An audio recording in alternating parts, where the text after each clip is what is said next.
everybody. Welcome to my channel. My name is Margaret Pennard, and we're here today with Dee. Hello. Hi, it's me.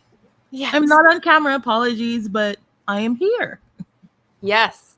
And we're here for the third Sunday of the Black Authortuber Readathon special features of Black Authortubers. So, Deidre-Ann Anderson, lovely Black Authortuber. I've got your bio here. USA Today bestselling author Deidre-Ann Anderson, aka Lily Love, writes both short and full-length romances that are fun and diverse. Both names she's known by are separate brands, so already like tap dancing in two different beats. Under Deidre-Ann Anderson, you'll find steamy romances featuring Black women. And what does OTT stand for? I was going to ask you that. Over the top. Over the top. Over the top protective alphas who love them. Nice. While under Lily Love, you'll find sweet, feel-good romances where sweet meets funny. So that is wonderful. And welcome to the channel. I know you've been here before, but welcome back. Thank you. I'm happy to be here. Yeah. A woman of many hats. Yes. Please not. How are you doing today? We had some storm warnings, but feeling settled or sort of in limbo? I am as good as I can be under all the circumstances. All right. All right.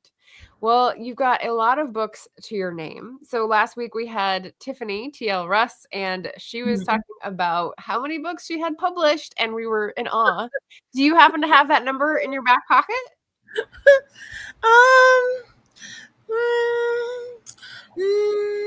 I mean, the ones that people know about, I will say, because I do write under multiple names, and I say multiple because there are names I write under that I'm sure no one knows about.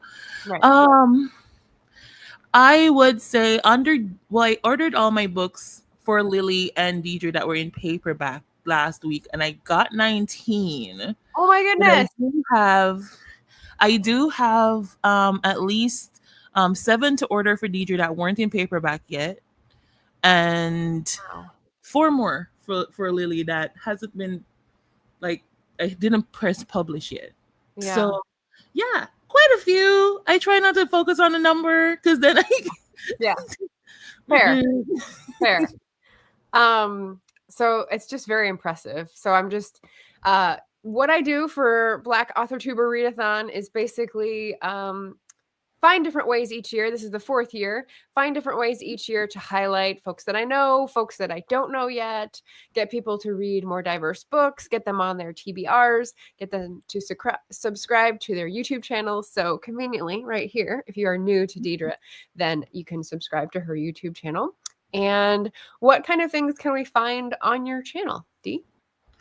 So on my YouTube channel, it's probably going to take a turn, but on my YouTube channel, you'll find all things love. If you like love, I mean, love in general, romantic love, sort of on brand to what we were talking about, Margaret. So romantic love, you'll find tropes for writing romance. You'll find just the author journey in general. I will be posting some more stuff on my channel of Lily Love's journey. So you'll see like just things for if you're self-publishing or looking to self-publish, stuff to get started in the journey and how to push forward. So you can look forward to that coming soon.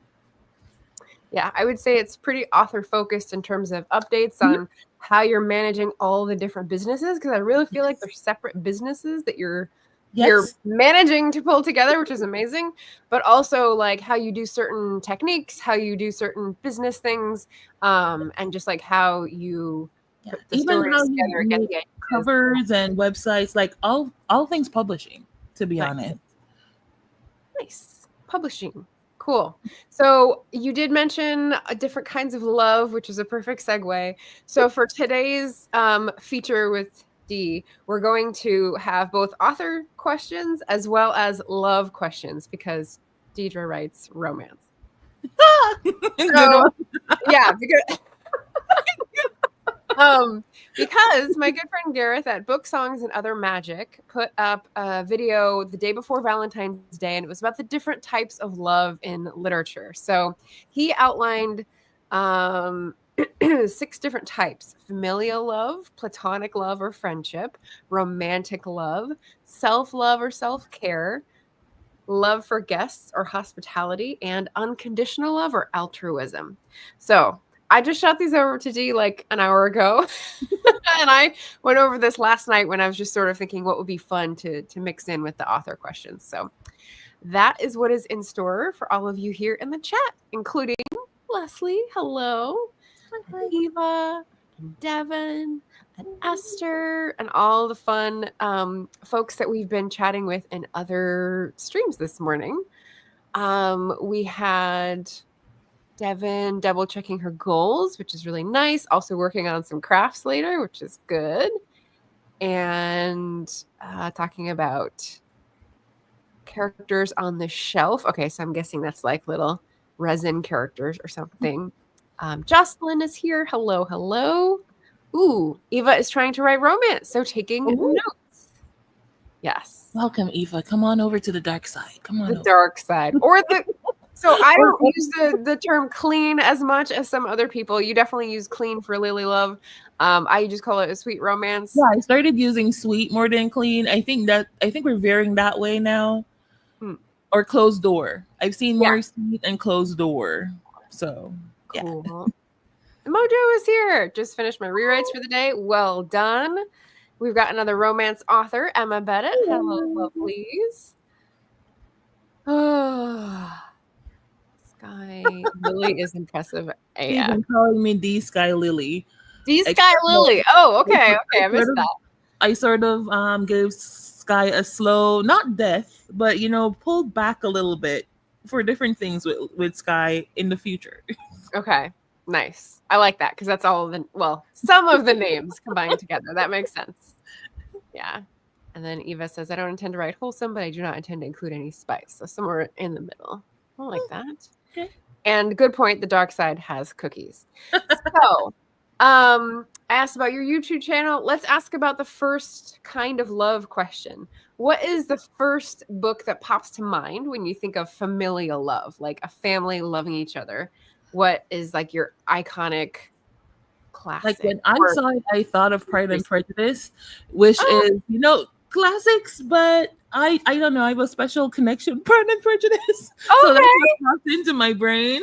Nice. Like between Elizabeth and Jane, even the parental love in there. It's like it's Pride and Prejudice to me is like a pinnacle of family. It's a romance, so to speak. Yeah. But the family dynamic played such a big role in it that it wouldn't be the same if you didn't have the relationship between the sisters, or even the way Elizabeth and Jane interacted with her parents, her mom and her dad differently. It's like it wouldn't be the same without the family love. So that family dynamic and how it was built in the book, to me, made the book and made the romance even more believable. So that's what popped into my brain. Okay. I mean, I can try to think of more modern. Well, I think of it as so competitive. I think of it as so hierarchical in terms of familial love and Pride and Prejudice. Like the dad and Lizzie get along, but like he plays favorites, and the mom and Jane. No, the youngest, the one who gets married. I just blanked on her name. Oh, not Olivia. Why Lizzie. You did say Lizzie, not Lizzie. No, the youngest. Has abandoned all her friends and gone to... Anyway, so like she and her youngest get along. No, not Emily. And everyone else is sort of like out in the cold, like Mary. No one likes Mary. Like it's dysfunction. Like there is familial love, but it's highly competitive and all over the place. Interesting choice. No, Kitty, because it was Lydia, Kitty, and Mary that were the youngest ones. But Lydia, thank you. To me, sure, it was dysfunctional, but what family isn't? Like, I can't think of one family that isn't dysfunctional, but they still love each other. So maybe... mine is Little Women. Oh, so yeah, that too. About, like, radiant, shining familial love. I think, it's the sisters and the mother. Yep. I can see that too. So, thank you. Yeah, and familial love, it like our two examples illustrate, like you can see lots of different varieties, and it's still gonna help people relate and help people like see themselves in different versions. So right. You can either idealize it like in Little Women, or you can be like, no, straight up, like Pride and Prejudice. Realistic, dysfunctional, but they love each other at the end of the day. Yeah. That's good. That's a good point to illustrate. Let's see. What about interacting with viewers and readers? So for YouTubers, I have a question. How has interacting with viewers or making videos influenced your publishing decisions? Or how has interacting with readers on other platforms influenced your publishing decisions? Do you get any ideas? Do you tend to like take the temperature of the room and try a different trend? How would you say that's like given a feedback, if any? So for me, this is a special question because I write pretty fast. That may be to my detriment. Like first drafts, I do very fast first drafts, but then they're messy and they're more most times. So the jigsaw, I sort of take too much of what like people and the platforms around me say to put it back together. So when I'm writing the first draft, I write what I want. I don't put the platforms what other people are saying. But then when I'm editing and going through the jigsaw, I may take like my newsletter subscribers their feedback into account, or I may, if there was something big going on TikTok, I may take what they're saying and in like try to implement it in the book. So then it takes longer to get the book to a finished product. That makes sense. But it does influence me in that way. After I have a jigsaw of a puzzle and piecing them together, then that's when I take it into account. And when you say jigsaw, are you talking about like different elements of the story plus tropes? Like setting is this, and like the alpha hero is going to be this, but I want. When I say jigsaw, I legitimately like write a story. Like people who, the people who have gotten the privilege to beta read for me. Some of them are in your chat. They can tell you I write the story and then I break it apart. Because I say I write in order, but it may not. I may throw in a trope at the end of the day and then have to rewrite like 3/4 of the story because it no longer makes sense. And then I try to piece it together, and it's a whole ordeal. But yes, I do take what people say into account, maybe a little too much. But yeah, that is how the process is for me. I've started trying to actually ignore what I'm hearing around, because when you get all that in your head, sometimes it makes the story completely different to what you set out to write. But sometimes it helps. So I'm half and half. Are you doing the thing? I wasn't, and then I was like, did I have this word last year? Are you doing the thing where you have like a theme word for the year to try to like keep you on track? I do. I just didn't I didn't get a time to do the video. Oh, okay. Well, do you want to share your word? Because it came to mind right now. I've shared the word on my friends' streams. My word for the year is elevation. I would like to elevate my entire career, because I'm not just writing. I want it to be a business, and a sustainable business. So I'm trying to elevate every element of my career this year, and that's why it's elevation. So that's what I'm leaning towards. My word sometimes changes throughout the year, but that's what I'm leaning towards right now. Reminded me of that song from Spider-Verse, which is gotta elevate, whatever. It's a very catchy song. Could use that. Monique says, now I don't feel bad expanding my series. You're welcome. Yeah, Esther says it's a hard balance. Yeah. Yeah. Tiffany is here. Eva had another question for familial love, Little House on the Prairie. Yeah, disagreements, but like ultimately you're all facing the same future and striving for it. So yeah, I like it. A variety pack. Okay, so another love question. How about platonic love or friendship? What's a book you can think of that like really shows this one in a way that you appreciate? Platonic love. So I tried thinking of books that weren't mine, but shameless plug because I couldn't. So if you guys haven't read Lily Love's catalog yet, the books are so connected that there is this friendship group throughout of Sarah, Maggie, and Veronica, that there's three of them are like three peas in a pod. They give each other advice. You have to go through them to get to, like, they stand up for each other so much that you can't harm any of them without the other one stepping in. because they've built this bond that, and they will call you out. They're the type of friendship that I think is somewhat healthy, somewhat toxic, but it's okay. They will stand up for each other in public, and then in private they will call you out. So it's like, yeah. So I that sounds better than any Cassandra thing. Clare friendship I've seen. I'll lean to that. I have also read, I keep thinking of something that I would say is like the epitome of platonic love. I was thinking of Twilight, but then Jacob and Bella sort of messed it up. But if they didn't mess it up throughout and try to do things, I would think they would also be a good example of platonic love. Because in my brain, once you try to blur those lines, it's no longer platonic. Yeah. But I don't know. I have to just keep the self insert. Check out Lily Love's friendship throughout. Yes. But what about you? Because maybe you have more. Like, you've probably read far more than I have.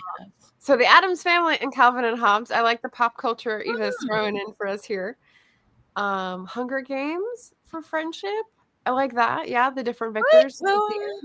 See, the thing with me, as I said, when with Hunger Games, as soon as they try to blur the lines, it gets blurred. In my brain, it's blurred. It's no longer. Some of them never cross the line. So there are actually, and Effie Trinket, like fair. Yeah, good point. Like hers. Good point. I had two possibilities to volunteer for this. One is a book called The Sign for Home. And I loved this as an audiobook last year. It's about a deaf young man, deaf and mute. So he can't hear, can't see, and he's grown up with that since a very young age. But he's been in Jehovah's Witness as a, not foster, but it's like his uncle who is his guardian. And so he's been in this very controlled environment. And we meet him when he's just trying to go to college to be educated before he goes off for a mission. And he's getting a new interpreter. And the interpreter is a gay guy who's like flamboyant and advocates for folks and is kind of getting the read of the situation, going like, I don't think this person is in a happy situation. And so they sort of feel each other out. And platonic, like they end up really understanding and going out on a limb for each other, and I just thought that was really beautiful. So okay, let's check that one out. I've never read it. Yeah. So The Sign for Home, and then also Babel. So Babel is epic R.F. Kuang historical fantasy, and at the heart of the action there are three people. 4, but 3, if you've read it, you know what I mean. But like they've come from the edges of the British Empire, and they really bond over their similar colonialism experiences and having to survive in the middle of the empire as the sort of fringe group that bands together. So that was so good. That was so good. Let's see, what else have we got? Oh, Esther came up with something I have in a different category, Friendship in the Truth Witch series. So this is Susan Dennard, who's kind of like Pinard. So if you're trying to remember the name. Yeah, I just started this last year and I really liked the first one. So great answer. Tiffany says Eloise and Penelope in the Bridgerton series. Oh, yes. Series. Okay. Very good. I didn't remember them. Yes. Very good. Eva says, true platonic friendships in fiction are my favorite, but I can't think of any offhand. Yeah, hard to be put on the spot. It's hard, yeah. Yeah, Finnick and Katniss is an interesting friendship that would have been beautiful if they didn't off Finnick. Thanks, Esther. Spoiler warning. Yeah. When they blur the lines or insist all friendships must become romantic, get annoyed. I get so annoyed. It's no longer, and that's what I'm saying. It blurs the lines in my brain. They're no longer like, it was such a good platonic friend. Like they don't got everyone don't got to be together, right? Exactly. Barrett's middle grade story had a great friendship in it. Nice, giving us a little peek behind the scenes. Buffy and Willow. Okay, so like another pop culture show. Tiffany says, if we go comics, I'd say Black Widow and Hawkeye from Avengers. Nice, and love Buffy and Willow. Nice. Okay, cool. So that's the friendship one. Let's go back to an author question. What about, so since this is Black Authortuber, I'm trying to highlight a little bit of a specific experience for like Black identity on YouTube. What goes into your thinking about how you share what you do on social media? Because I know there's different, I hate saying this, but like it's not a monolith, in case anyone is thinking like all Black authors on YouTube are going to have to think the same thing. It's not. So you've always got people who like interracial romance, they like sweet romance, they like, same race romance, and people have their different, preferences. So do you engage in any of that? Do you find any of it useful? Like, how do you approach? Like a hard question today. This is a an interesting question for me because I I oftentimes feel guilty, very very guilty, because I started out publishing romance books in general to write romance for people that like who are like me, for more black couples and pirate black not pirate wow pioneer black love. Pirate, yes. but, Yeah. but, Pioneer. like champion. I'm saying a lot of words that don't make sense. Yeah. Champion black love. But over the years, based on everything that I've seen on social media and the marketing, my market and people, like the realities of it is that black romance does not sell as well as say an interracial romance or someone else. That's changing with recent times, but especially now in 2025 with the climate going on over in America and everything going on, it's like you don't know what to do, but I have like I want to put so much more like black models on covers or share more of black fiction. However, it's entirely hard to find good stock photos and good representation that you want on the covers, because you think twice when you're sharing something that's a person of color. You like, it's harder. You don't want to just put any image because you don't want to come off looking whack. You don't want to push any stereotypes. So you have to spend extra time going through to find the right models, the right stock images, writing the right stories. And you have to you ask yourself every time you're writing, is this really a good representation? Is this what we want to be putting out there? Not everything needs to be shared publicly, if you know what I'm saying. So all of that is in my head at all times. And it really hurts my soul that I don't have more stories championing black love per se. I do have some. Most of my stories are interracial. Every single story that Deidre-Ann Anderson writes has a black woman in it, because I could not stray too far from, even if I couldn't find a couple to put on the cover, I couldn't stray too far from my initial vision. But I do want to get back to that, writing more just straight black couples. Not that there's anything wrong with interracial couples, it's just that when I was starting out, that was my initial vision. Yeah. But that's changed over the years. So yeah, and I definitely can hear the, what you want to do versus like what the market is asking for, and trying to make it into a business that supports you. Like, there's the kind of like meet here, and then you have to like tug this one a little bit that way, tug this one a little bit that way to try to meet. Yeah. One of the conversations I was listening to, I think it was with Chelsea, who's our guest next Sunday, CM Lockhart, and she was talking to some folks in the chat who were like, yeah, it seems like certain cues indicate that they're writing it for a more mainstream / white audience in some instances. And one of them was the word for tackle, let's say. And I thought, I didn't know that was a dividing line. Like, oh, okay. I didn't know. Like, I read steamy romance, so like you said the C word, so I'll just say like the C word for tackle. And I thought, oh, I didn't know that was like a white thing. So like if you see it in a black romance book, you're kind of like, what are you doing? But yeah, interracial romance, what does that come up? Is there a discussion about what do we call, like, I don't know. Like you'd be surprised as a romance author. Of course, I can't say most of what I get, the critique I get, I can't say most of them on YouTube. Because they're not young friendly words, but there is like there are big discussions and big critiques that you get. I've gotten books as a saying like, you're a black author, I'm expecting you to be calling this part of the body this word versus that word, because that's what they say in the black community. I'm like, but not all black a lot of people don't understand. Exactly. Not all Black people are the same. Yeah. Not all Black communities taught the same. Yeah. Like there are certain things that have been like made popular in media because of like the Tyler Perry's. Tyler Perry, that's his name, right? I'm Yeah, blanking, yeah. but yes, Tyler Perry and the Shonda Rhimes, and there's a certain image that people have for Blackness in media that if you stray from that, you get a lot of backlash. Like my stories, a lot of people say aren't really Black because I'm not right. I've written about gangs before, but I'm not. It's not like you're not going to get hood stories from me because that's not my lived experience, and I don't Right. feel comfortable writing that because I can't make it Right. up.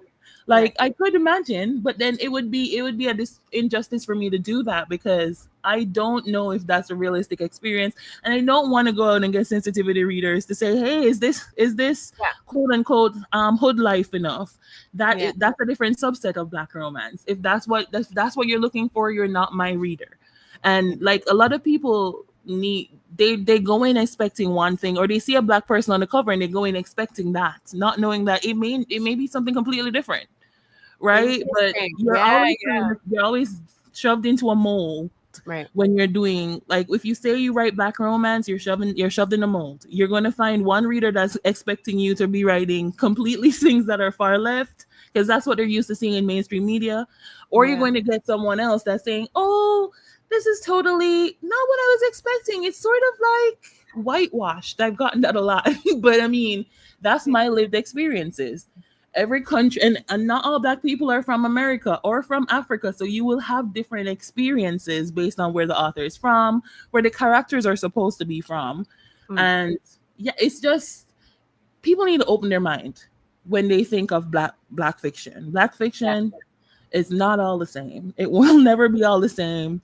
We're just as diverse as to say different cultures out there, and it's just to get that out more, right? As Esther said, like a black American will have a different experience versus a Black Canadian, a Black Caribbean person, a Black English person, because Right. we all lived different experiences. All the books will be different. Yeah. Okay, and speaking of Esther, let's catch up on the chat a little bit. Eva was saying about, I think, the platonic love example, The Magicians, which I haven't read. I think it's I can almost picture the author's name, but it's blurry in my head.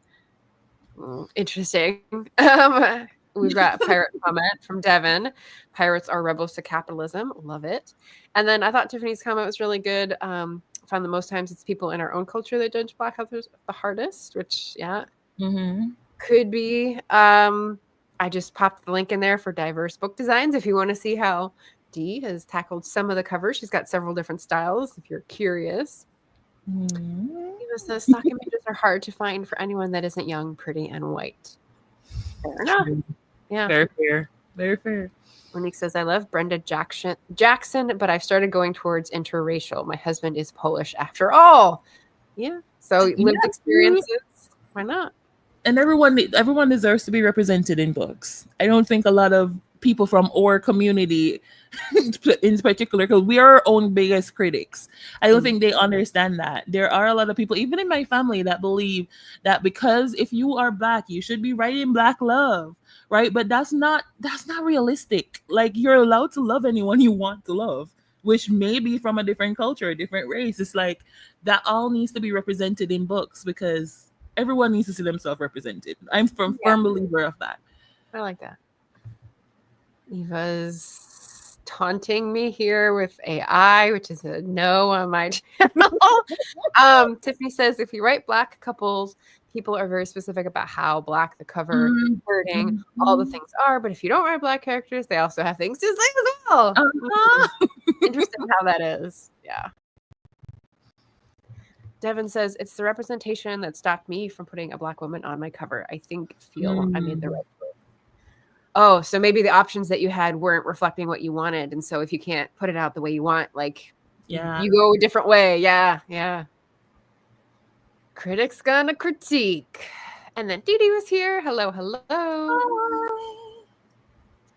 Tiffany says, it is a fine line to try to find a balance and still connect to readers that want diversity, but also want relatability in what they read. Yeah. Yeah. That is a hard nugget. That's like one that's a big, long discussion. So maybe in March when we pick a winner for the Authortuber Readathon books, we'll have y'all on and we could like discuss that one. Yeah, Esther says that. Mm-hmm.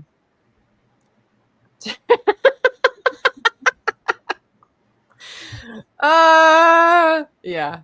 X. Monique says I don't know anything about Hood. Yeah. Talked earlier about my own criminal record. I missed that in the chat. I can find that. Esther says Black American, different compared to Black Canadian, Black Caribbean. Yeah, you referenced that. Good. You were ahead of me there. He was just laughing. Dee says it's very interesting. Tiffany says, I like to say I'm good light because it isn't my life experience, but it is where I spent some time because of where some of my family lived. Yeah. So like adjacent or tangential. Mm-hmm. So you've observed and maybe have the opportunity to talk with people or not. But and another thing too, the quote unquote, I'm using quotes like y'all can't see me, so I have to say I'll do it for you. There we go. The hood experience in America is severely different than the hood experience in say where I grew up in Jamaica. Or someone else may have in the UK. So even if I did say, okay, let me write the hood and that language and that lingo, it would be completely different. Yeah. From what readers would expect, seeing that the main markets are US and the UK. So it's a little different. It's a little different.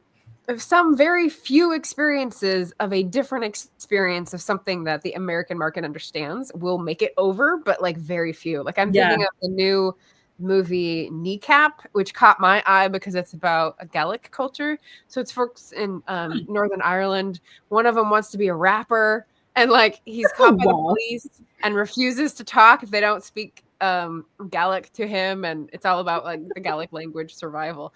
And it's like, rapping in Northern Ireland, what is that about? But it came to the US, like it's a critical success or whatever. So I'm curious.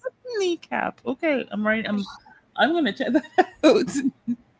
Esther says there are similarities, but there are differences too. Another Deirdre in the chat.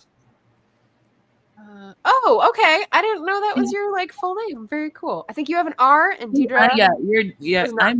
I'm actually Deidre, but I've been called Deirdre all my life. Maybe because that's what North America and the international countries pronounce Deidre as. But hey, we're very similar. It took me a while to realize it did. I admit. Tiffany says, if you want a story about a Black girl in a predominantly white Christian school, I got you. Yeah. Tina says, I grew up in impoverished communities, but none in cities large enough to have an inner city. Yeah, there's a lot of different factors that go into the like culture that people recognize and the culture that was like mainstreamed on media, which may not actually represent or reflect any of them and just be like stuffed full of all the possible, tropes that they could put together. 100%. Damn if you do, damn if you don't. Yeah. Mm-hmm. Blessed if you do it anyway. I like to use addition. Okay. 1,000%. True. Eva says hood light. Oh, okay. That's what Tiffany identified as. Yeah, hood light. White trash communities, but where white was minority in the neighborhoods. That's my Texas upbringing. So yeah, I mean, when I try to write about things, in my experience, I'm trying to isolate variables that I can talk about without upsetting the community because, like, I'm talking out of school, right? So the classism, maybe religious discrimination, and like political scapegoating, stuff like that. So if that's part of your experience, I feel like please, highlight it and bring it to the surface because we don't all have eyes on all the different intersectional identities and how we're mistakenly or intentionally harming those communities. I appreciate it. Something I've learned is that even when you have lived the experiences, there will be people that read books and tell you that those are not realistic experiences, even when you've lived them. So I've learned that. So just write your truth. Ensure that it is actually factual, that you did live those experiences. Don't just make stuff up. But if that is your truth, write it, and just don't pay attention to the naysayers because they're still gonna come. Right. Mm-hmm. It can be different from state to state, Tiffany says. Didi says, I know nothing about hood life. Yeah. I don't know where you grew up, Didi. I know you're in France now, so I'm like, I don't know. What's the backstory? White trash is the white version of hood. I don't know these things. I mean, it's hard to translate. I don't know if I'd say it's the version of anything. It's its own culture, I would say. Ooh, okay. Now we're getting specific. Crack houses in the 80s kind of vibes. Oof, okay. But I live in a swanky neighborhood now. Deirdre is the Irish spelling. All right.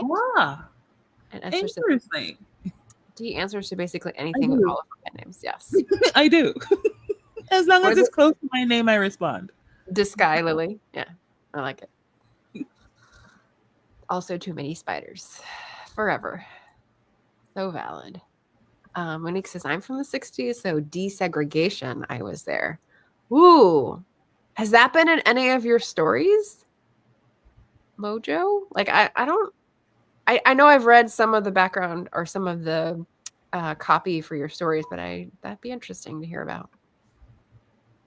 Eva says, my mother grew up in rural Iowa in the 50s, very out of place with the common history of that time there. All right. Devin says, my life is complicated. Mixed families, part inner city, part Midwest, country, from drive-bys to sharing sheep parties. Oh, wow. Sheep dips. A lot of stories to tell. Yeah. And Didi says, oh, okay. I think that is in there somewhere. I grew up in New Orleans, went to an all-girls Catholic school from 1st to 12th grade. Woo! Oh, boy. Wow. Yeah. Love all of this. Yeah, me too. I love hearing people's stories and experiences, and whether they decide to put them in their stories or draw from a completely different vat of experience. Yeah. Okay, so how about another? Here we go. Romantic love. Question number 3 on Gareth's types of love found in literature is romantic love. I went with a book that I read recently, which is Wooing the Witch Queen by Stephanie Burgess. And it's a fantasy where the Witch Queen thinks she has to stand alone and be strong. And she's, trying not to force her love on somebody. And the, cute wizard academic boy is like, well, I don't want to put her in danger. So there's that romantic tension. And they both like really love each other by the end. So how about you? Which book would you put up from your collection? I this one, it was not one of my, I didn't do one of my books for this one, but any one of my books, you can check out my whole catalog. But what my response for this one was like my go-to like comfort read for myself, which is not my favorite romance, but my favorite comfort read, which is Take a Hint, Danny Brown by Talia. Right? So that one, for anyone that's not aware, it's a fate dating romance essentially, but it goes so deep into their cultural experiences, and it deals with, I like, when I think of romantic love, I think of like the love languages, and it deals with so many of the different love languages. Like they're like, it goes between Danny and Zafir, and they're just this unlikely pair. Just to give you an example, the book starts out essentially with Danny praying to the witch gods for a partner, and what she wants in a partner is everything that Zafir is not. But the way they come together, and the way he cares for her, and the way he goes out of his way to make sure that she's seen and she's loved, and he gives her like these affirmations that she's not used to getting, like even the little things, like ensuring she eats because she's always on the go. So giving her like an energy bar, or these little things, these little intimate things that people don't think about. It was so much more than just when people think of romantic love, it was so much more than just mix. It was like real intimacy, and I just y'all can check that book out. It is sweet, it is funny. You either hate it or love it. It's people are on the fence, but Take a Hint, Danny Brown by Talia Hibbert is a real good one for me for romantic love. Yes. I don't have the link ready. I have the graphic, but I'm going to do it after the stream. So I loved that book. It was very nice. It was, I agree with like the comfort read and the warm hug, because feeling someone care about you like that is a significant part of romantic love, I think. And so, yeah, that was, these are nice to see portrayed in a book. You can, of course, buy a Lily Love book today. Link down below. Yeah. Eva is encouraging those of us sharing experiences to write some short stories and creative nonfiction. Okay. Esther says sharing sheet parties is so specific. Yes. We want some Authortube memoirs. I like it. That sounds like an anthology idea. Winnie says, I got a story in my head about my cousin. Don't know if it's true or not, but she fell in love with the son of a rich white family, got pregnant. They took her child. She became mentally unstable. Ooh.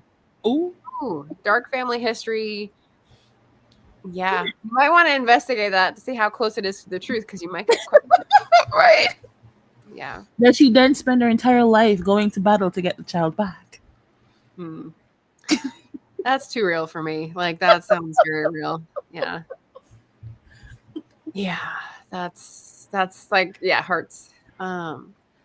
Tiffany says, I'm like D. I love any book that has wonderful banter. Yes, banter is key. Couples as they are falling. So I tend to lean towards enemies to lovers. You don't have to be enemies to have banter. I disagree with that one.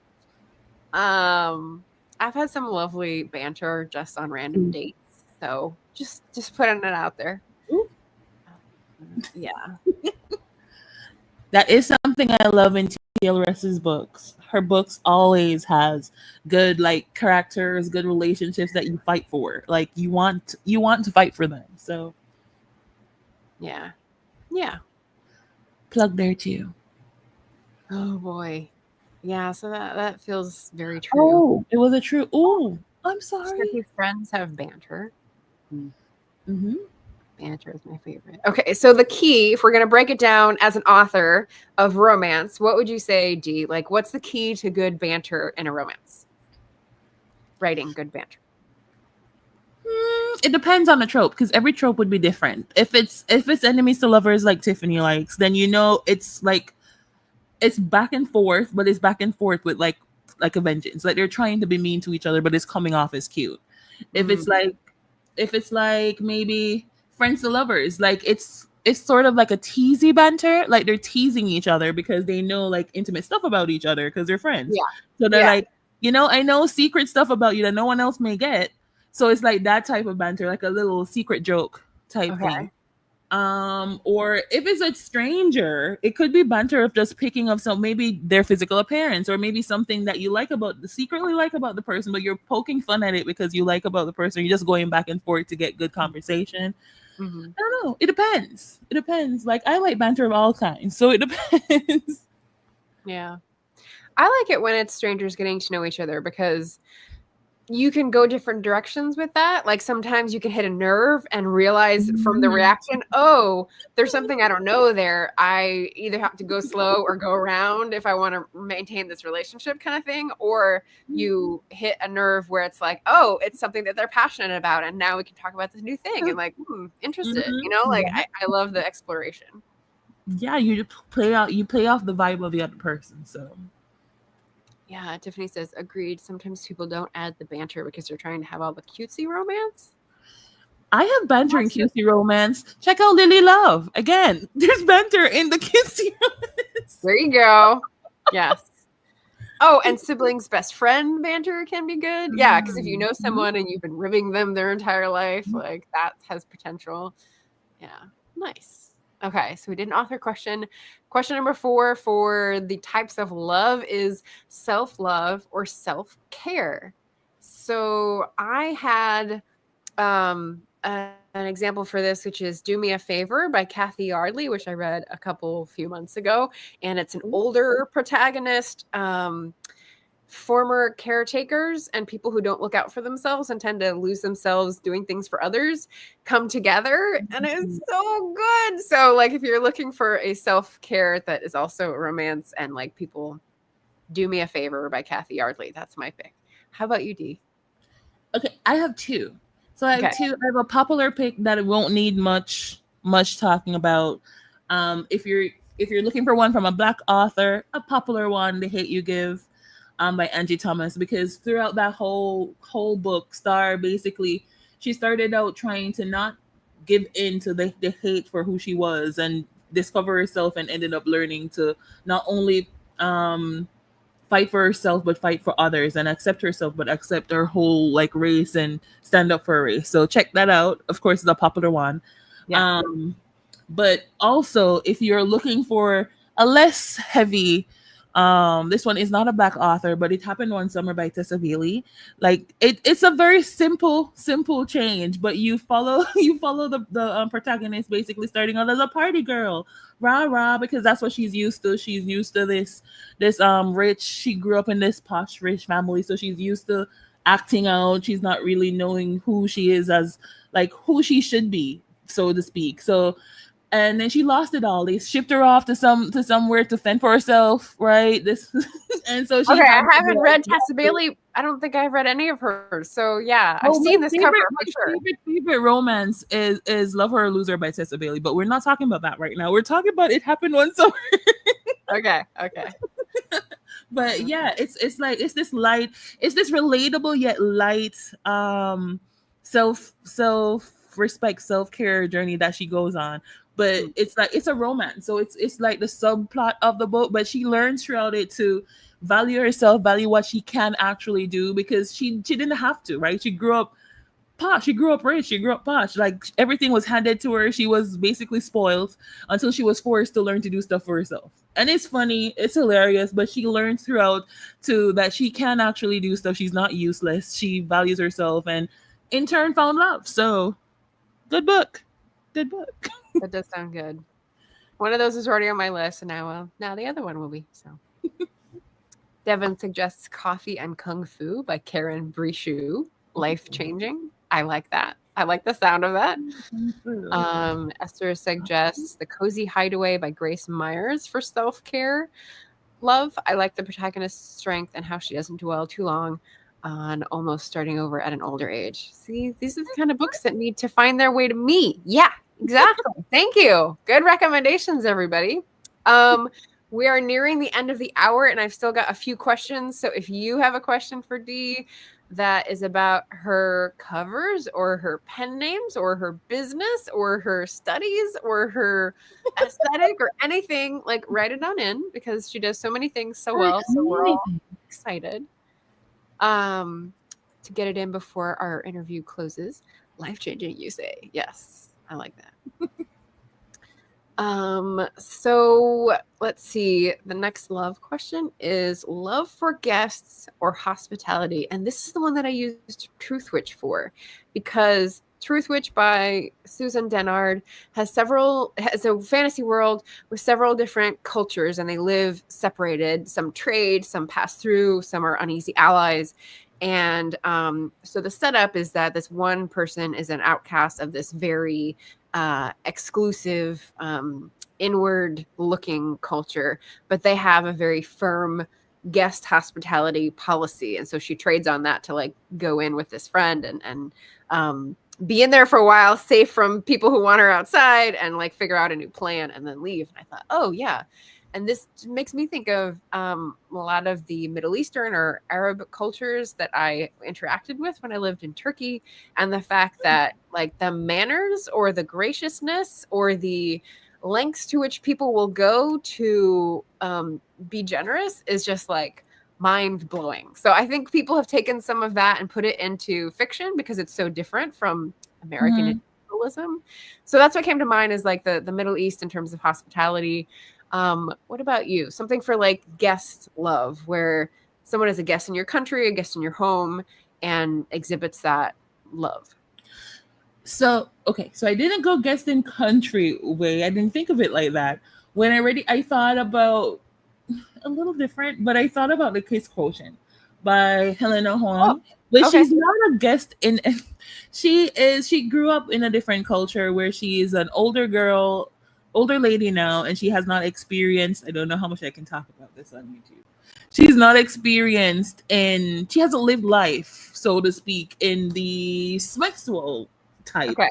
Yeah. Right? So she therefore goes, and because she's trying to learn things for herself, she hires a random worker. Night worker, you call him. That's fine. Yeah. To teach her stuff. Right. And he doesn't know her at all. He's used to people, like he's a night worker. He's used to people coming to him that are like experienced and just wants a good time. But nope, she was completely new to him, complete stranger.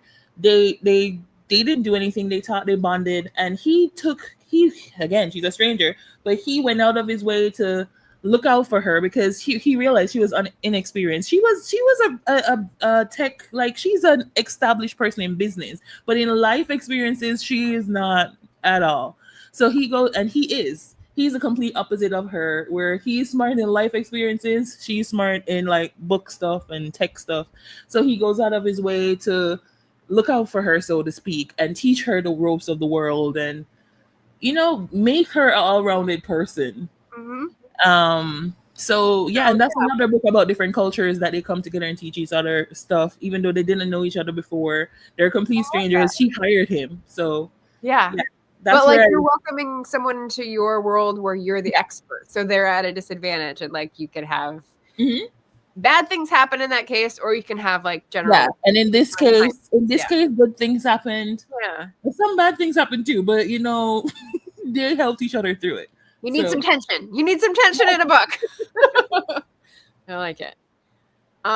So Monica's asking YouTube channel. So I popped the link for subscribing to your YouTube channel in the chat. And then Eva asked for favorite pen name. So you've got several, and some that have not been revealed. But I put this one up. It seems the most active at the moment. So like Sweet Romance. What do you think? I can say Lily is currently one of my favorites. Okay. Because it takes the thinking. I'm just writing an emotional story. And like, I'm a sucker for Hallmark movies. A lot of people don't. I like Hallmark movies, and I like making Hallmark movies better in my brain. So okay, that's the good part, because sometimes they just roll over a lot of things, and I'm like, and that wouldn't happen, and that wouldn't happen, and that's impossible. Right? Yeah. So it's like, and it gives me that time to lean into. I don't have to think about, they have to be physically attracted to each other, or they have to go up. Like I focus on emotional. I focus on like lean into like the friendships and the actual relationship between the people. And sure, there is still attraction, and there is still it gives me more like, a hand, like he touched my hand vibe, and all the goosebumps ran up, and like it gives me more of the sweeter side that I sometimes glance over in my other books because they're too busy doing stuff. So I am enjoying Lily's little books. And I may actually try expanding them from shorts eventually when I have more time. But yeah. Nice. Thank you for the question. Devin's suggesting Soundless by Rochelle Mead, and I don't know this author, so I think this is for the guest hospitality love, maybe? Correct me if I'm wrong, Devin. Eva's asking, how many words do you write each day? And Chandra's here. Chandra. Hi. It depends on the day. I have days where I write 0 words. And I have days where recently I wrote 17,000 something words. So, what? Oh my God. I dictate and I write. So I don't know if dictation counts as writing. I count it. If you don't count it, then maybe not. But yeah, when I dictate, I write a lot. I talk a lot, as you can hear. So, but yeah, it all goes into my messy first draft that becomes a jigsaw puzzle. But the key thing about dictating counting as writing is that your brain has to keep pace with your mouth. And sometimes one will go faster than the other, or vice versa, and you get messed up. So that is still a very good skill. So I am better at dictation than writing because you don't get time to think about it. Like, you don't second guess it. You just go and you just follow the flow. So in my experience, this may not be the same for everyone.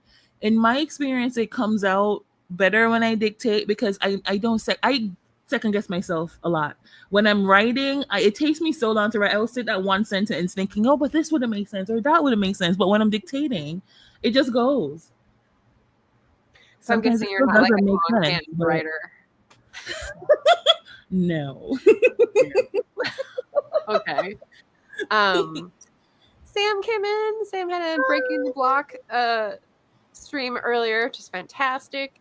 She's Esther says Rochelle wrote the Vampire Academy series. Okay, so Vampire Academy series. Very nice. Okay. Soundless. Is that part of the Vampire Academy series? Interesting. I don't think so. I think it's a different one. Yeah, Soundless for Hospitality. A local helps a couple of teens to navigate a city where those teens who are deaf are not welcome. Oh, so that's where my mind went about the title. Interesting. Yeah, expert in a category where you're completely bewildered. Yeah. And you have dozens of books worth experience as well. So impressive. Keep it up. Yay. Oh, thank you. But the K-drama family by choice is a good example of guest love, hospitality. Tiffany says, I agree about the dictation. It does flow better, especially when you are a pantser. Mm-hmm. Yeah. Wish I am. Yeah. Me too. And then final type of love is unconditional love or divine love or altruism, as Gareth was defining it. And what would you say, what jumps out at you for a great example of this in literature? I had two very different ones, so I'll go after. So the one that came to mind was the one by John Mars. I don't know if you've ever read that, but it's this book based on the theory where every person in life has this DNA strain that the other half, you have one half, the other person have the other half, and when you meet that person, you know it's your soulmate, it's your forever person, it's your one person. So you go through trying to find that person. He developed this whole sort of an app. The person, the woman in there developed, it got picked up for a TV show too. So I don't know if you watch a TV show, same thing. They create sort of like this app where you go through trying to find your next person based on quizzes, and like you find your perfect D1, you find your D1. But people started, of course, as people do, going around the system and trying to find ways to hide their results and stuff. But I thought that was the one because the couple that actually was the one. Yeah. You'd have to, I can't say a lot without spoiling it. Okay. But the one by John Mars, there's also a TV show if you don't want to go through, it's a thick book. So if you don't want to go through reading a thickums, you can watch the TV show. The TV show is pretty, like, it's pretty neck to neck with the book. Okay. They didn't take too many creative liberties, so you can either watch the TV show or you can read the book. But that's a good one for me, just because it's based on this whole idea of soulmates, finding your soulmates based on your DNA, and it's an interesting take. Based on DNA. Yeah, they say you have this DNA strain, your soulmate has basically the other version, sort of, you know, like the hearts that you put together and it makes a perfect whole.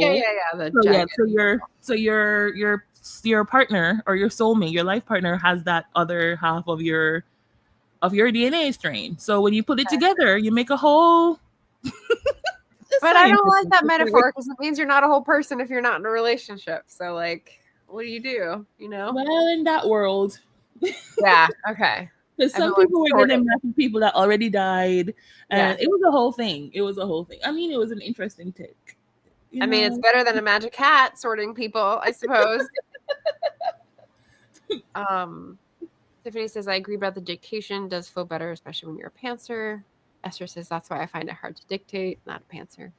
Eva says, what dreams may come for altruism? Oh. It's been a long time since I saw that movie. I remember it was like really sad.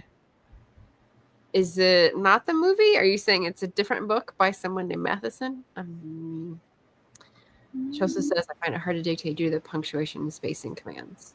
Yeah, I don't have the patience for it. It takes a while to training. As you guys hear, I have a very thick Jamaican accent. I speak very standard English now because I'm trying hard. But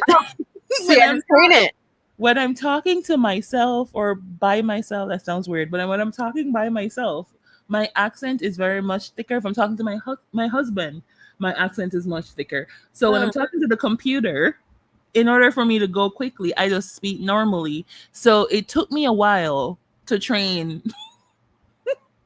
But yeah, and you don't have to break the bank. You don't have to break the bank. I want to get Dragon because people tell me that's the best one for my accent. But Word works. Yeah. Tiffany recommended Utter to me, and Utter works. You just Okay. have to train them. Yeah. The more you correct it in the beginning, the more it gets used to your accent and the words you say and how you say things. And yeah, it works. Dictation tips from D. Yay. Yeah, and the fated mates. You didn't say fated, you said just soulmates. But Eva says, Yeah. well, perhaps some need one partner, some need three, some need zero. The whole 1-to-1 isn't for me Oh, either. that is something the TV show promised to explore. I don't think there was ever a season 2, but the TV show did start exploring what happens when you match with more than one people. So I don't know what they were going to go for that in that world, but interesting. Oh, okay. What Dreams May Come, which was turned into a movie, was also a book first, and it's the same author as I Am Legend, which is Richard Matheson, I think. Okay, interesting. I didn't know. Those are two very epic dreamscape, futurescape. That's interesting. I didn't know it was the same person. I got Dragon Speak a long time ago. Is it the same thing as Dragon? I know Dragon was expensive. I know my dad tried it. Well, it wasn't before. Before it was affordable, and you could have gotten different versions for like $20, $30, and now it's like $500 and something dollars. I thought it was expensive, and that was a long time ago. Well, because there were different versions. Now they changed it a few years back to Dragon Pro, and that's expensive, and that's the one they say does well with accents. Okay. Esther says Scrivener dictation understands her accent. Scrivener works too with accents. Cat Paw says I'm too fond of stationery to ever go dictate. I think best on paper. I did different. So writing for a long time hurts bad. Tiffany's saying otter. Is that the same udder that you were talking about? Okay, I was picturing UTTER, which is obviously the pun they're going for, but I didn't have it in my head.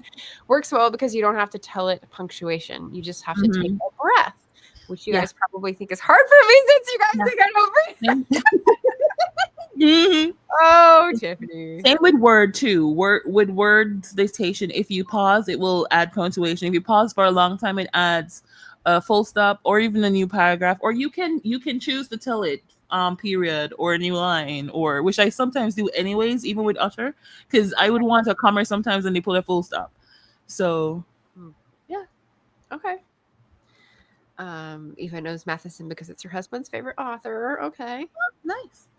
She said it was like $100 when it was gifted. I had to train it and stuff. I found apps that are free and easier. Oh, well. She likes Otter as well. See, I'm thinking of like Otter Box or Otter something, which is a phone case. The phone case, yeah. Otter, yeah. So yeah, and we're laughing at Tiffany's joke about breathing. So funny. Yeah, the only dictation I use from time to time is the one for talking into the phone for text messages. So I guess that's Apple's own. I used to do that too a long time ago. Actually, I used to just talk to the phone when I first got RAFFERTY. Usually just tell my books to the phone, and then I would pay. I would go out my way and pay like Rev to dictate my books. I was like, this there has to be easier ways. And then is when I started dictating a little bit, but then I had stopped because dictation is hard. But in recent years, I found I don't have much of a choice. So, yeah. Interesting. All right, so you found your niche for dictation, and it's working when it's working. 17,000 words in one day is no lie. Okay. Whew. I had 2 books for this. Okay, so I took notes on this and I put Lizelle Sambury horror. Oh. What's the book about the house, the haunted house with the claws on the cover? I didn't look it up before or after I did these notes. Anyway. Is it a Lizelle book? Is what? Is the book with the house and the claw a Lizelle book? Yes.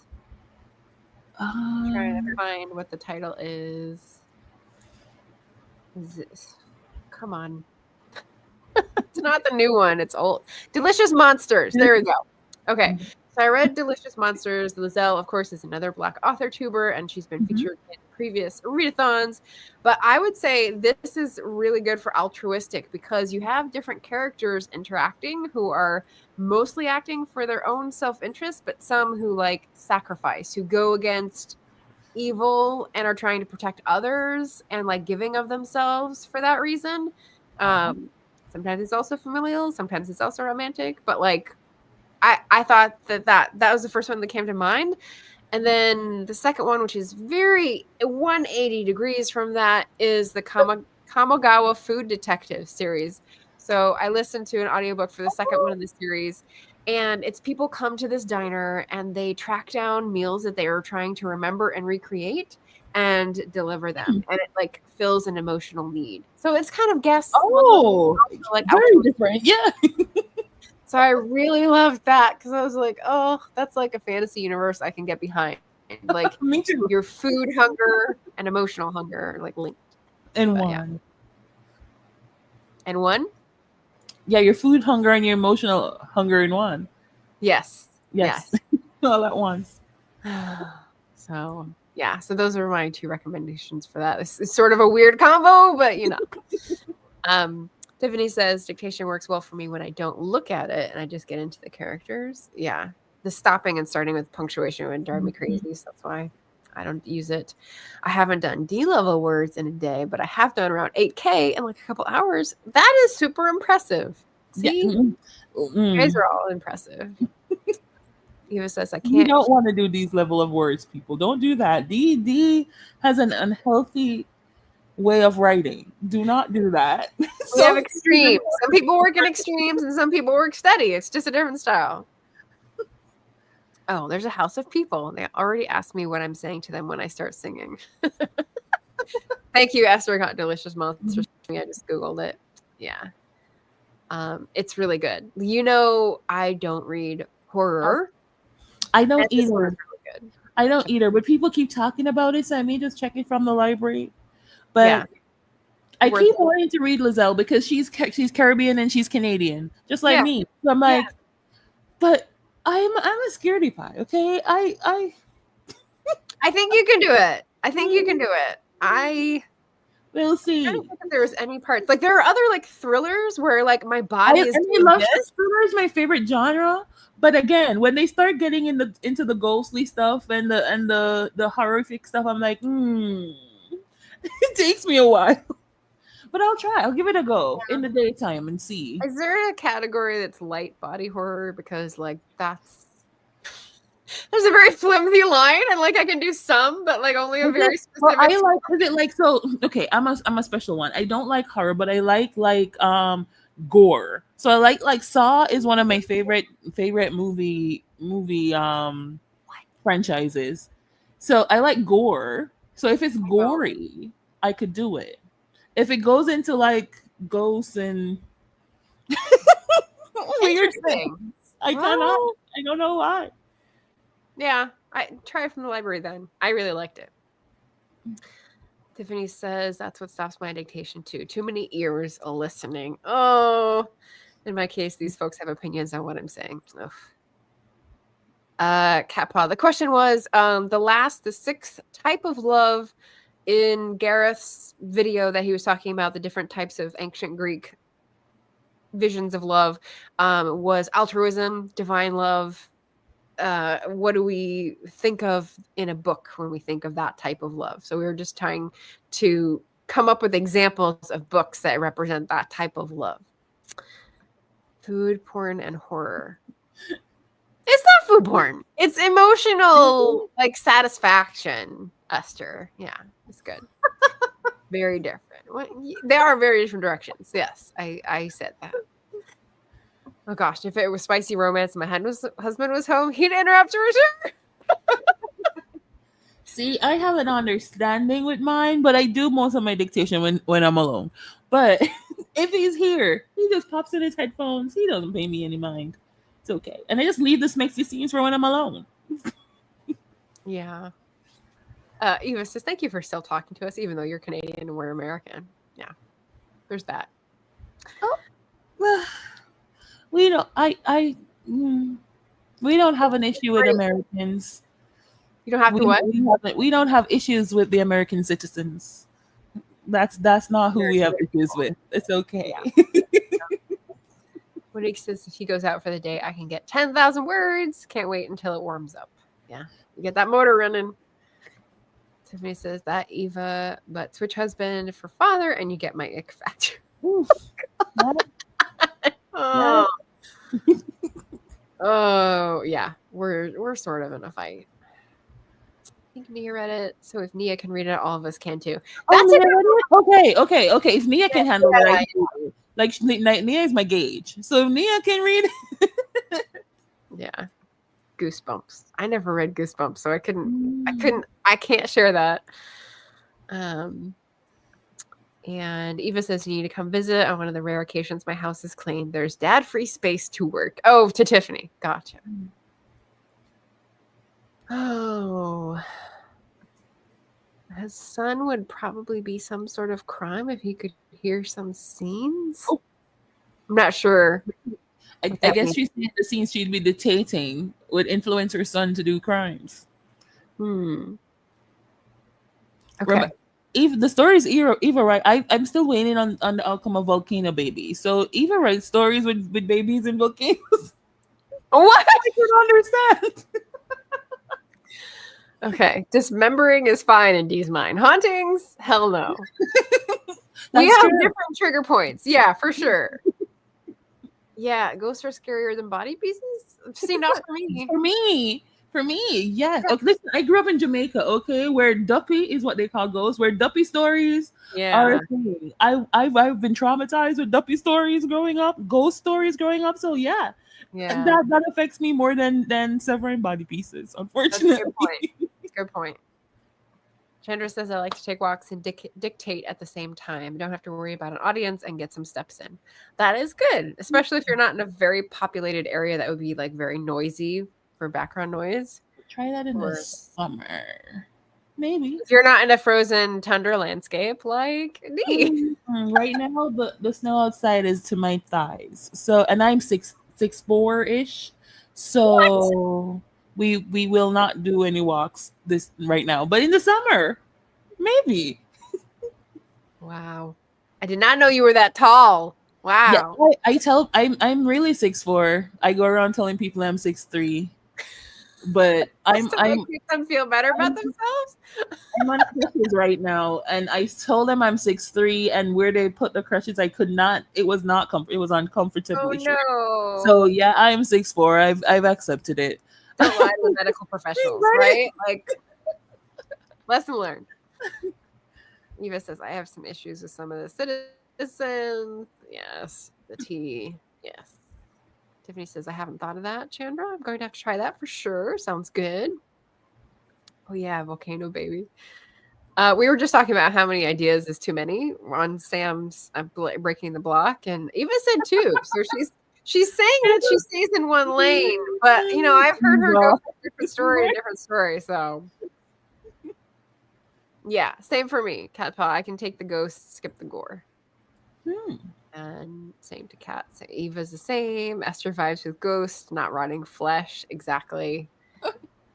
Wow. Nice tall says Jocelyn. I love a good gothic romance, says Devin. Might be a good one to write. Tall drink of water. Love it. Yeah.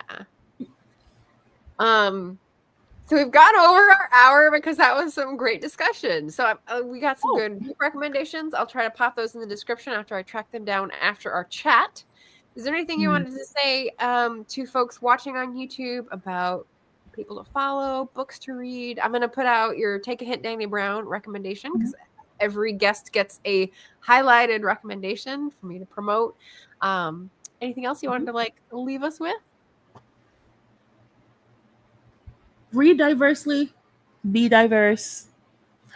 Do not buy into the rhetoric that you don't see color. See me. Okay, see me. I am Black. I love my Blackness.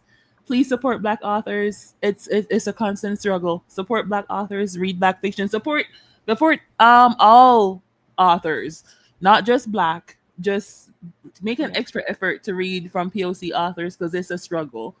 but support all authors. Writing is hard. That's all I gotta say. I love it. And you know what else? There's another like chance to, if you have now these books on your radar and like you don't fit it in February, but you want to like track it with a readathon. Caribbean Read Month. What's that? There's Carib Read Month. Caribbean Yes, Read Month. June. Yeah. So you can always mark down June as Caribathon and like contribute to some of the readathons with these books in that month, as well as Callie's. So there's lots of opportunities. If you need an excuse, like let me throw some more at you for sure. Well, thank you so much for coming on the channel and getting to talk about your books and writing and like some of the thoughts about being on YouTube. We love it. Thank you for having me. Yeah, of course. Let's see. Finishing up the chat here. Gothic horror, yes. Chandra says, my grandma always told me those stories to try to scare me. Then I would be like, then what happened?